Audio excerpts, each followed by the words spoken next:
Hello friends, कैसे हैं आप सब लोग। स्वागत है आपका आपके अपने YouTube channel competition exam study में। आज हम सुपर टेट का दूसरा भाग लेके आए हैं। पहले भाग में हमने 1 से लेके 50 तक क्वेश्चन करा दिए थे। अगर आपने वीडियो नहीं देखी है तो जाके पहला पार्ट देखिए। आज हम पार्ट 2 की बात करेंगे, जिसमें क्वेश्चन नंबर 51 से लेके चलेंगे। तो क्वेश्चन नंबर 51 है हमारा,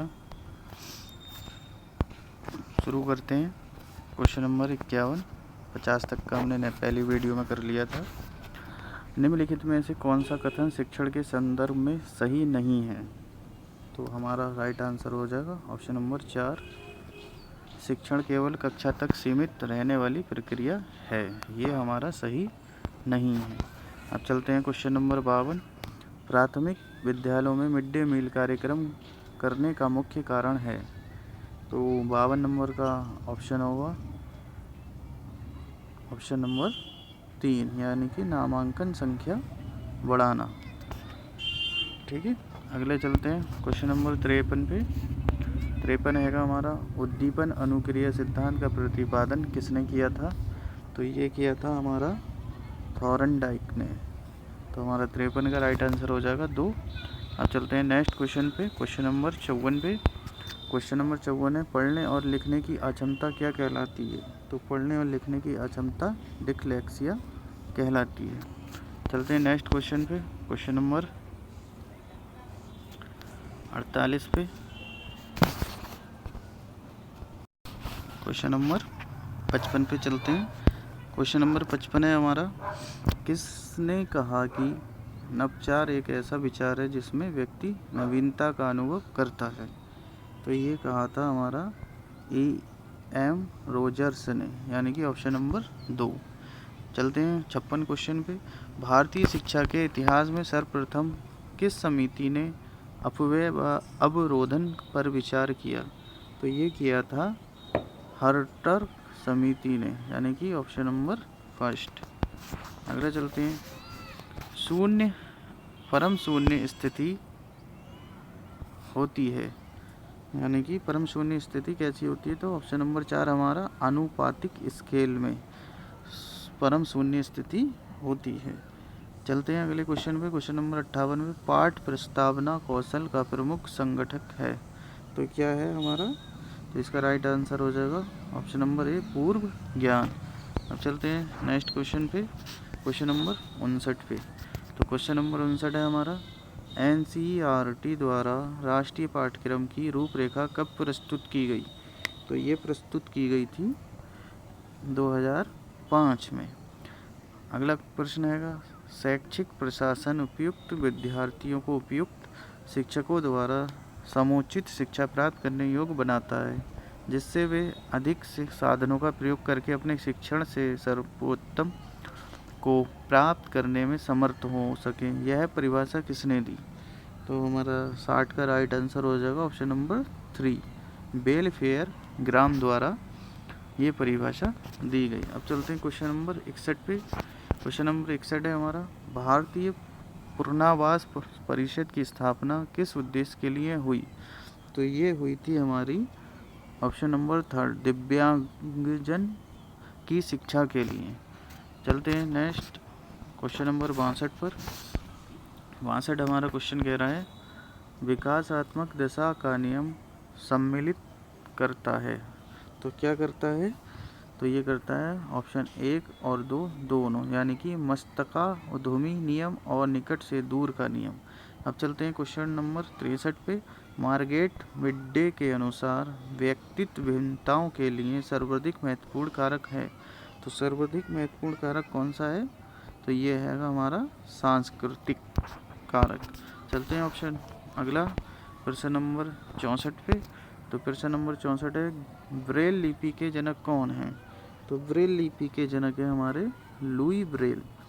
अगला प्रश्न, प्राचीन अनुभव का सिद्धांत किसने दिया। तो ये दिया था हमारा ऑप्शन नंबर 3, यानी कि पावलोव ने। अगला क्वेश्चन चलते हैं, प्रश्न नंबर 66, हेरिडिटरी जीनियस नामक पुस्तक किसके द्वारा लिखी गई। तो ये लिखी गई थी यानी कि गाल्टन के द्वारा, यानी ऑप्शन नंबर 2 हमारा राइट आंसर हो जाएगा। अब चलते हैं क्वेश्चन नंबर 67 पे। निम्नलिखित में कौन सा कारक बालक के विकास को प्रभावित करता है? तो बालक के विकास को प्रभावित करता है क्या? उपयुक्त सभी। रोग, चोट, पौष्टिक भोजन, रोग, अंतःस्रावी ग्रंथि, ये तीनों ही बालक के प्रभाव को प्रभावित करती हैं। अगला चलते हैं प्रश्न नंबर 68 पे। प्रश्न नंबर 68 है हमारा, गैगने के अधिगम सोपान का सही क्रम है। तो कौन सा सही क्रम है? तो ये है संप्रदाय, अधिगम, नियम, अधिगम, समस्या, समाधान, यानी कि ऑप्शन नंबर 3। अब चलते हैं 69वें प्रश्न पे। तो 69वां प्रश्न है हमारा, सृजनात्मक समस्या समाधान की वह अवस्था है जिसमें व्यक्ति समस्या पर ध्यान केंद्रित नहीं देता। तो किसमें व्यक्ति ध्यान केंद्रित नहीं देता? उद्भवन में, यानी कि ऑप्शन नंबर 3 हमारा राइट आंसर हो जाएगा। अब चलते हैं प्रश्न नंबर 70 पे। प्रश्न नंबर 70, राष्ट्रीय अस्थित विकलांग संस्थान है। तो अस्थित विकलांग संस्थान कहाँ पर स्थित है? तो ये हमारी कोलकाता में स्थित है, यानी 70 का राइट ऑप्शन 3। क्वेश्चन नंबर 71, खाने का नमक किससे बनता है? तो खाने का नमक जो है हमारा मजबूत अम्ल तथा मजबूत क्षार से बनता है, यानी कि ऑप्शन नंबर 2।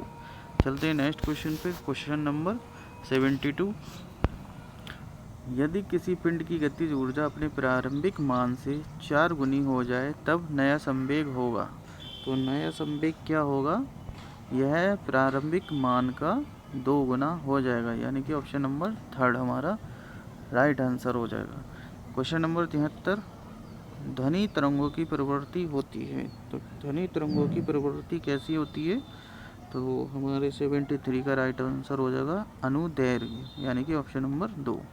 चलते हैं नेक्स्ट क्वेश्चन पे। तो नेक्स्ट क्वेश्चन है हमारा 74, 1 माइक्रोन होता है। तो 1 माइक्रोन किसके बराबर होता है? तो ये 10⁻⁻6 मीटर के बराबर होता है, यानी कि ऑप्शन नंबर 3। अगला प्रश्न चलते हैं, वातावरण का वह क्षेत्र जिसमें ओजोन परत उपस्थित रहती है क्या कहलाती है? तो 75 का ऑप्शन नंबर स्ट्रेटोस्फीयर, यानी कि ऑप्शन नंबर 4 हमारा राइट आंसर हो जाएगा। अब चलते हैं क्वेश्चन नंबर 76 पे। और 76 क्वेश्चन क्या कह रहा है, सांस छिद्र का प्रयोग सांस के लिए किसके द्वारा तय किया जाता है? यानी कि ऑप्शन नंबर 76 का हमारा राइट आंसर हो जाएगा ऑप्शन नंबर 2, यानी कि तिलचट्टा, ऑप्शन नंबर 2। अब चलते हैं क्वेश्चन नंबर 77 पर। सरल रेखा पर गतिशील किसी कण की स्थिति x समय के साथ संबंध x बराबर 6 का होल क्यूब माइनस 5t के अनुसार बदलती है, जहाँ x मीटर में t सेकंड में है। कण का प्रारंभिक वेग होगा। तो हमारा कण का प्रारंभिक वेग क्या होगा? ऑप्शन नंबर 2 -5 मीटर प्रति सेकंड स्क्वायर, यानी कि ऑप्शन नंबर 2। चलते हैं 78 प्रश्न पे। 78 का प्रश्न है, किसकी कमी से रतौंधी होती है? तो विटामिन ए की कमी से हमारी रतौंधी होती है, यानी कि ऑप्शन नंबर ए। अब चलते हैं 79 पे। 4.4 ग्राम कार्बन डाइऑक्साइड का एनटीपी पर आयतन होगा।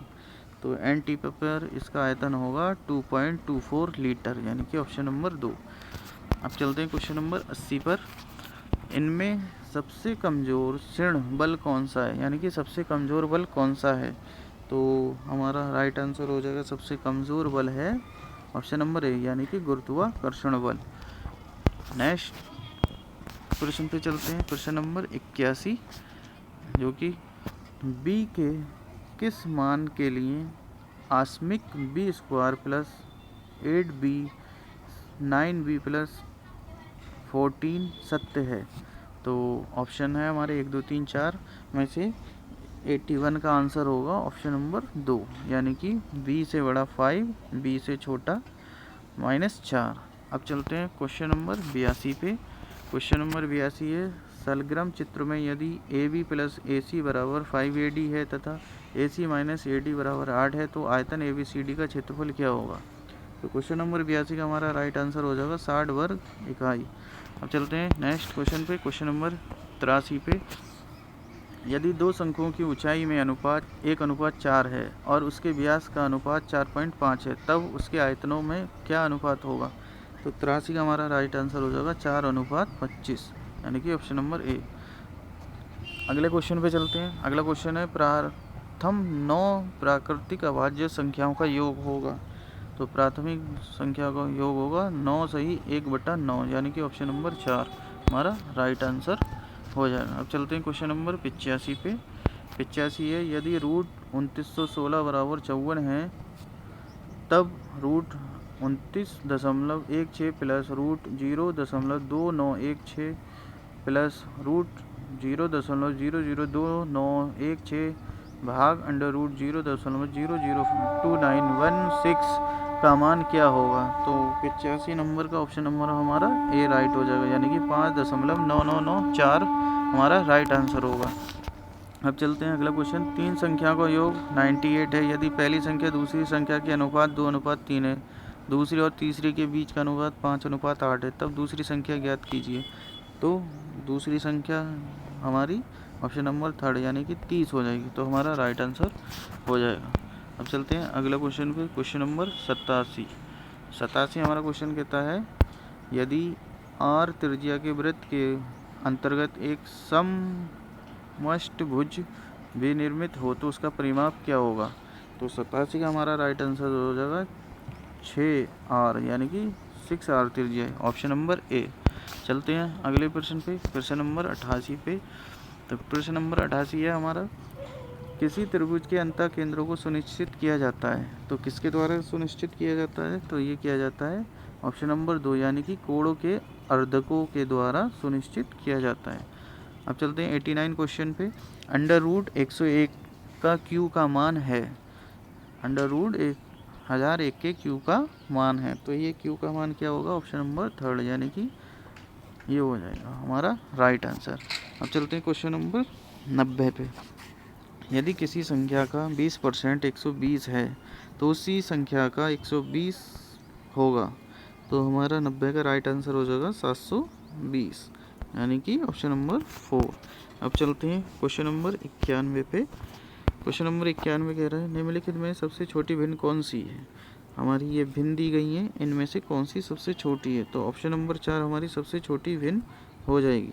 अब चलते हैं 92 पे। एक आयतन की लंबाई में 25% वृद्धि होती है, उसकी चौड़ाई कितने प्रतिशत घटा दिए जाए कि क्षेत्रफल एक समान बना रहे? तो 92 का हमारा राइट आंसर हो जाएगा 20%, ऑप्शन नंबर 2। अब चलते हैं 93 पे। 1.27 पे बार बराबर क्या होगा? तो हमारा 93 का राइट आंसर हो जाएगा 14 सही 11, 14/11 हमारा राइट आंसर हो जाएगा। अब नेक्स्ट क्वेश्चन, एक धन चक्रवृद्धि ब्याज की दर से 15 वर्षों में 2 गुना हो जाता है, यह 8 गुना हो जाएगा, यानी कि 8 गुना कितने वर्षों में हो जाएगा? तो ये हमारा 45 वर्षों में 8 गुना हो जाएगा, यानी कि ऑप्शन नंबर 3। अब चलते हैं 95 क्वेश्चन पे। 95 क्वेश्चन कह रहा है, यदि a की घात x बराबर b की घात y बराबर c की घात z तथा b स्क्वायर बराबर ac हो, तब y क्या है? तो y हमारा होगा ऑप्शन नंबर 4, यानी कि 2x z बटे x plus z plus x, हमारा राइट आंसर हो जाएगा 4। अब चलते हैं 96 क्वेश्चन पे। 96 क्वेश्चन है हमारा, x square minus y square minus 9z² plus 6yz का गुणनखंड है, तो हमारा क्या हो जाएगा? ऑप्शन नंबर 3, यानी कि x plus y minus 3z bracket बंद x minus y plus 3z, यानी कि ऑप्शन नंबर 3। अब चलते हैं 97 क्वेश्चन पे। एक समलंब त्रिभुज की समांतर भुजाओं की लंबाई a प्लस b है, यदि उसकी असमान भुजाओं के मध्य बिंदुओं को मिलाने वाली रेखाओं की लंबाई होगी।